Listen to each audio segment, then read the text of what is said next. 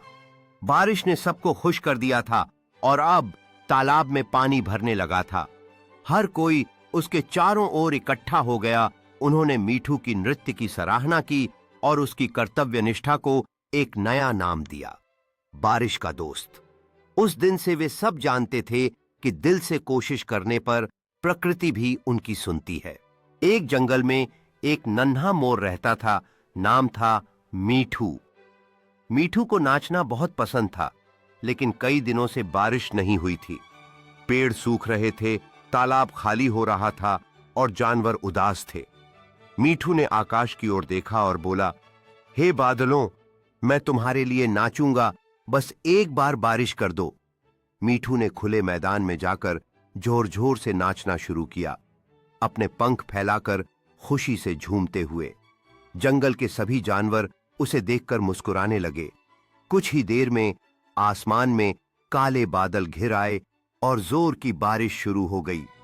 सब जानवर झूम उठे और मीठू की तारीफ करने लगे। उस दिन से मीठू को सब बारिश का दोस्त कहने लगे। ஒரு காட்டில் ஒரு தந்திரமான குரங்கு வாழ்ந்தது.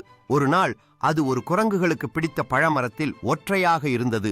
மற்ற விலங்குகள் பழங்களை வாங்க காத்திருந்த போது குரங்கு மூடி வைத்து ஒரு பழத்தை கீழே தூக்கிவிட்டது. எல்லாம் அதை பாராட்டினார்கள். ஆனால் அது கேட்டது பழங்களை பகிர்ந்தால் மட்டுமே எல்லோரிடமும் நட்பு கிடைக்கும். அதன் பிறகு குரங்கு தினமும் பழங்களை பகிர்ந்து மகிழ்ந்தது. அந்த குரங்கு நண்பர்கள் அனைவருக்கும் மகிழ்ச்சியையும் நட்பையும் கொண்டு வரும் வகையில் தனது பழங்களை பகிர்ந்தது. அதனால் காட்டில் ஒரு புதிய உறவு உருவானது. அனைத்து விலங்குகளும் ஒன்றிணைந்து மகிழ்ந்து விட்டன. காடுக்குள் சந்தோஷமாக உணவுகளை பகிர்ந்து கொண்ட குரங்கு மற்றும் அதனைச் சுற்றியுள்ள மற்ற விலங்குகள் நண்பர்களாவது எவ்வாறு மகிழ்ச்சி தருகிறது என்பதற்கான ஒரு உதாரணமாக இருந்தது. இந்த குரங்கு அத்தியாயங்களை பகிர்ந்து கொண்டு மற்ற விலங்குகளை பழங்களை காணவும் மற்றும் பகிரவும் கற்றுக்கொண்டது. இதனால் அனைத்து படைப்பாளிகளுக்கு மகிழ்ச்சி தந்துவிட்டது. குரங்கின் ஆற்றலிலும் மக்களின் சகோதரியிலும் காட்டில் அனைத்து விலங்குகளுக்கும் ஒரு புதிய மற்றும் உறவு நிலைத்திருக்கின்றது. அவர்கள் எல்லோரும் ஒருவருக்கொன்று சிரிக்கவும் உதவவும் உறவாடவும் தொடங்கினர். बहुत साल पहले एक शहर था, शिवनगर, जहां एक पुराना टूटा फूटा अपार्टमेंट था, रेड मून टावर। दिन में तो वहां सब सामान्य लगता, लेकिन जैसे ही रात ढलती वहां अजीब अजीब आवाजें आने लगती, किसी के चलने की, दरवाजा खुलने बंद होने की और कभी कभी डरावनी हंसी की भी। कहते हैं वहां चंदाबाई नाम की एक औरत की आत्मा भटकती थी, जिसकी रहस्यमय मौत उसी अपार्टमेंट के 13वें फ्लोर पर हुई थी। एक रात 3 दोस्त रोहन वकील और आर्या साहस करके उस टावर में गए कैमरा लेकर। कोई नहीं जानता वो कैसे मरी, लेकिन तब से रात के ठीक 213 बजे लोग कहते हैं कि उसकी सफेद साड़ी में झलक दिखती है। बाल खुले, आंखें लाल और हाथ में एक टूटा हुआ आईना। जैसे ही वो 13वें फ्लोर पर पहुंचे, लाइट झपकने लगी। तीनों चीखते हुए भागे, लेकिन आर्या वापस नीचे नहीं आई। वो आज तक लापता है। और फिर अचानक कैमरे की स्क्रीन पर दिखा एक डरावना चेहरा और कमरे में गूंजने लगी एक फुसफुसाहट। मैं अभी भी यहीं हूं। लोग कहते हैं उसकी आत्मा अब चंदाबाई के साथ ही रहती है। मॉरल ऑफ द स्टोरी, कभी भी मजाक में भी भूतिया जगहों को हल्के में न लें। कुछ रहस्य रहस्य ही रहने दो।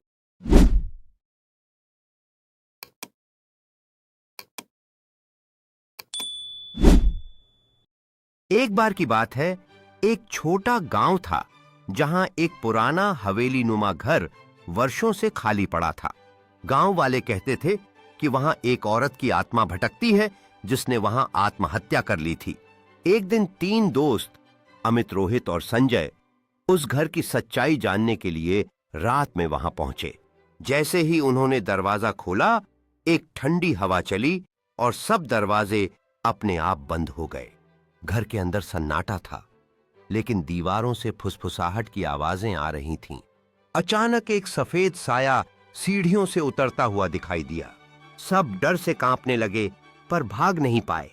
तभी उस साये ने धीरे से कहा, मुझे मुक्ति दो, और एक पुरानी डायरी उनकी ओर फेंकी। उसमें आत्मा की कहानी और उसकी मौत की सच्चाई लिखी थी। अगले दिन गांव के पुजारी ने उस आत्मा की शांति के लिए पूजा की और तब से वह घर कभी डरावना नहीं लगा। कहानी की सीख, मॉरल ऑफ द स्टोरी, हर आत्मा बुरी नहीं होती, कुछ आत्माएं बस सुकून चाहती हैं। सब्सक्राइब करना न भूलें मेरे चैनल किड स्टोरीज पर ऐसी ही और रोमांचक कहानियों के लिए। लाइक करें, शेयर करें और कमेंट में बताएं कि कहानी कैसी लगी।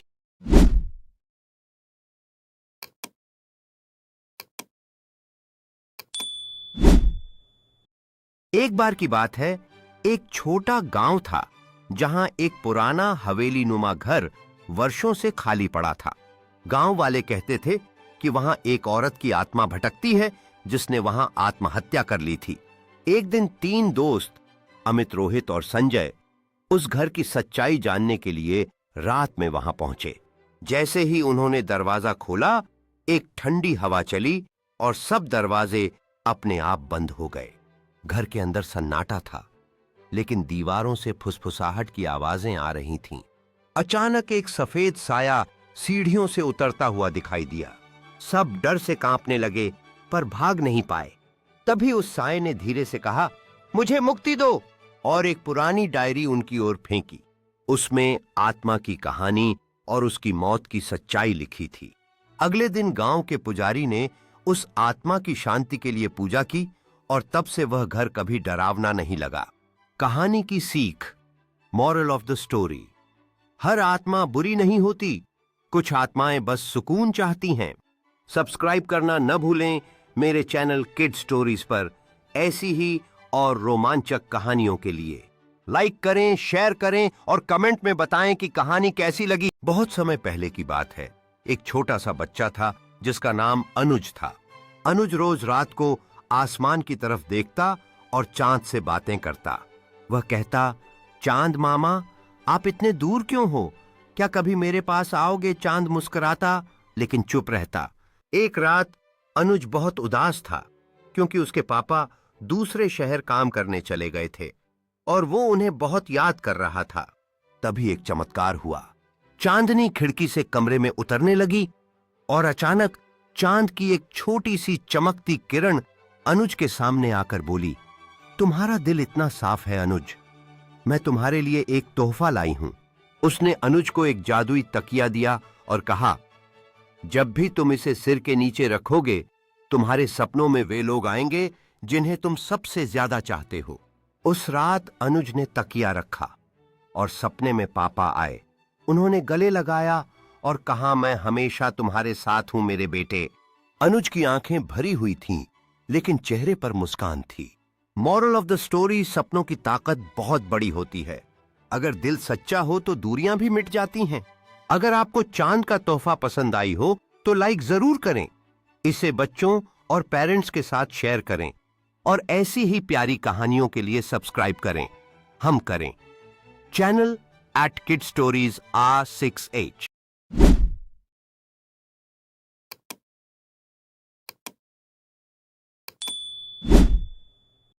बहुत समय पहले की बात है। एक छोटा सा बच्चा था जिसका नाम अनुज था। अनुज रोज रात को आसमान की तरफ देखता और चांद से बातें करता। वह कहता, चांद मामा, आप इतने दूर क्यों हो? क्या कभी मेरे पास आओगे? चांद मुस्कुराता लेकिन चुप रहता। एक रात अनुज बहुत उदास था क्योंकि उसके पापा दूसरे शहर काम करने चले गए थे और वो उन्हें बहुत याद कर रहा था। तभी एक चमत्कार हुआ। चांदनी खिड़की से कमरे में उतरने लगी और अचानक चांद की एक छोटी सी चमकती किरण अनुज के सामने आकर बोली, तुम्हारा दिल इतना साफ है अनुज, मैं तुम्हारे लिए एक तोहफा लाई हूं। उसने अनुज को एक जादुई तकिया दिया और कहा, जब भी तुम इसे सिर के नीचे रखोगे तुम्हारे सपनों में वे लोग आएंगे जिन्हें तुम सबसे ज्यादा चाहते हो। उस रात अनुज ने तकिया रखा और सपने में पापा आए। उन्होंने गले लगाया और कहा, मैं हमेशा तुम्हारे साथ हूं मेरे बेटे। अनुज की आंखें भरी हुई थीं, लेकिन चेहरे पर मुस्कान थी। मॉरल ऑफ द स्टोरी, सपनों की ताकत बहुत बड़ी होती है। अगर दिल सच्चा हो तो दूरियां भी मिट जाती हैं। अगर आपको चांद का तोहफा पसंद आई हो तो लाइक जरूर करें। इसे बच्चों और पेरेंट्स के साथ शेयर करें और ऐसी ही प्यारी कहानियों के लिए सब्सक्राइब करें। हम करें चैनल @kidsstories R6H। एक छोटी सी रानी चांदनी को उड़ने का शौक था। एक दिन उसे एक घायल उड़ने वाला घोड़ा मिला। उसने उसकी सेवा की और घोड़ा ठीक होकर उसे चांद पर ले गया। वहां उसे सितारा परी मिली जिसने उसे सच्चे दिल की रानी कहा। शिक्षा दयालुता का फल हमेशा सुंदर होता है। चांदनी रानी और उड़ने वाला घोड़ा की कहानी यहीं समाप्त होती है। उनकी यात्रा ने उसे सिखाया कि सच्चे दिल की रानी बनना केवल एक खिताब नहीं बल्कि एक भावना है। चांदनी ने यह ठान लिया कि वह अपनी रानी की तरह सबके प्रति दयालुता से पेश आएगी। उसने अपने लोगों के साथ अपनी यात्रा की कहानी साझा की और उन्हें दयालुता का महत्व समझाया। गांव के लोग उसकी कहानियों से प्रेरित हुए और दयालुता फैलाने का संकल्प लिया। उन्होंने एकजुट होकर अपने आसपास की दुनिया को और भी बेहतर बनाने का प्रण लिया। चांदनी ने बच्चों को सिखाया कि दयालुता सिर्फ इंसानों के प्रति नहीं बल्कि प्रकृति के प्रति भी होनी चाहिए। रेलवे स्टेशन पर भूतों की बारात एक लोकप्रिय शहरी कथा या डरावनी कहानी का विषय है, जिसमें एक भूत या बारात रेलवे स्टेशन पर दिखाई देती है। यह कहानी आमतौर पर एक गांव या कस्बे के पास स्थित एक रेलवे स्टेशन पर आधारित होती है, जिसे भूतिया माना जाता है। कथा के अनुसार एक विशेष रात को, आमतौर पर अमावस्या की रात या किसी विशेष तिथि पर, एक भूतिया बारात रेलवे स्टेशन पर दिखाई देती है। बारात में भूत चुड़ैलें और अन्य डरावनी आकृतियां शामिल होती हैं जो नाचते गाते और बैंड बाजे के साथ स्टेशन पर आती हैं। कुछ संस्करणों में बारात एक दुल्हन को ढूंढने या लेने आती है और गांव के लोगों को डराती है। यह कहानी अक्सर स्टेशन पर आने जाने वाले लोगों को डराने या डरावनी घटनाओं को दर्शाने के लिए सुनाई जाती है।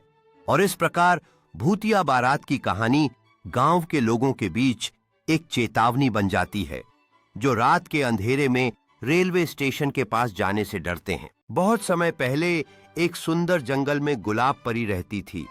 उसकी झील का पानी जो भी पिए उसका दिल साफ हो जाता। एक दिन एक लालची रानी उस झील को चुराना चाहती थी, लेकिन जैसे ही उसने झील का पानी पिया वह एक प्यारी महिला बन गई। उसके मन का लालच दूर हो गया। शिक्षा, सच्चाई और प्रेम से ही दुनिया बदल सकती है। जंगल में अब हर जगह खुशियां थीं और सब जीव प्रेम और सच्चाई की उस जादुई शक्ति को महसूस कर रहे थे जिसने उनकी जिंदगी में बदलाव लाया। वे जानती थीं कि सच्चाई और प्रेम के साथ जीवन में हर मुश्किल का हल संभव है, और यह संदेश उनके नए दोस्ती के माध्यम से पूरे जंगल में फैल गया। जंगल में अब शांति थी और हर कोई जानता था कि सच्चे प्रेम और निस्वार्थता से ही जीवन की सुंदरता का अनुभव किया जा सकता है। बहुत समय पहले एक सुंदर जंगल में गुलाब परी रहती थी। उसकी झील का पानी जो भी पिए उसका दिल साफ हो जाता। एक दिन एक लालची रानी उस झील को चुराना चाहती थी, लेकिन जैसे ही उसने झील का पानी पिया वह एक प्यारी महिला बन गई। उसके मन का लालच दूर हो गया। शिक्षा, सच्चाई और प्रेम से ही दुनिया बदल सकती है। जंगल में अब हर जगह खुशियां थीं और सब जीव प्रेम और सच्चाई की उस जादुई शक्ति को महसूस कर रहे थे जिसने उनकी जिंदगी में बदलाव लाया। वे जानती थीं कि सच्चाई और प्रेम के साथ जीवन में हर मुश्किल का हल संभव है, और यह संदेश उनके नए दोस्ती के माध्यम से पूरे जंगल में फैल गया। जंगल में अब शांति थी और हर कोई जानता था कि सच्चे प्रेम और निस्वार्थता से ही जीवन की सुंदरता का अनुभव किया जा सकता है।